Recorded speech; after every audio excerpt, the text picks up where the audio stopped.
Vitajte, Baba Yaga, nové video. V dnešnom videu sa pozrieme na nové petardy Monster 8G od Enigmy. Ako inak, je to kategória F4. Balené sú po 10 kusoch, obsah zložené na balenie je 80 gramov a každá jedna má 8 gramov zlože.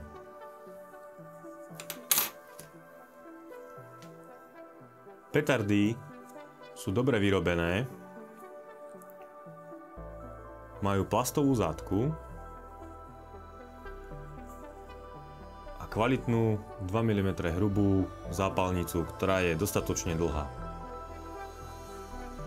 Poďme si teda zvážiť flashprach, ale najskôr ťa požiadam o odber a like, ak sa ti toto video páči. Je to pre mňa podpora a viem, že to robím dobre. Poďme to rozobrať.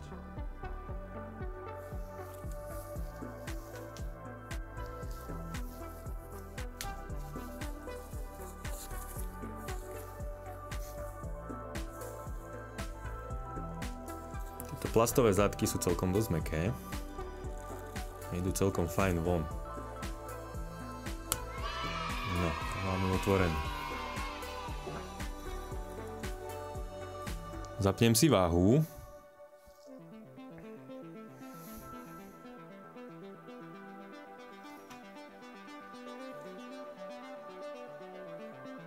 Vynulujem. Najprv si dám kávičku. OK. Dobre, môžeme ísť vážiť.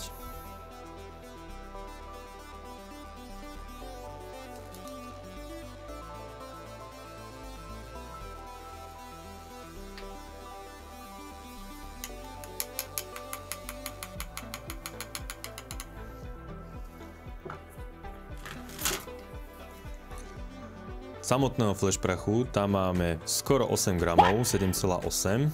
Dobre, pridáme tam ešte zápalnicu. OK. Tá sa nám tiež počíta do zlože.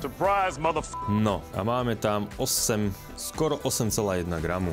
Takže za mňa Monster 8 vyzerá fajn. Dobre priatelia, to je všetko z dnešného videa. Prosím vás, píšte mi do komentárov, čo si myslíte. Som naozaj zvedavý. Píšte, lajkujte, zdieľajte a dávajte si odber. Je to zadarmo. A pre mňa je to odmena za moju tvorbu. Tak čo, spiromani, vidíme sa pri ďalšom videu.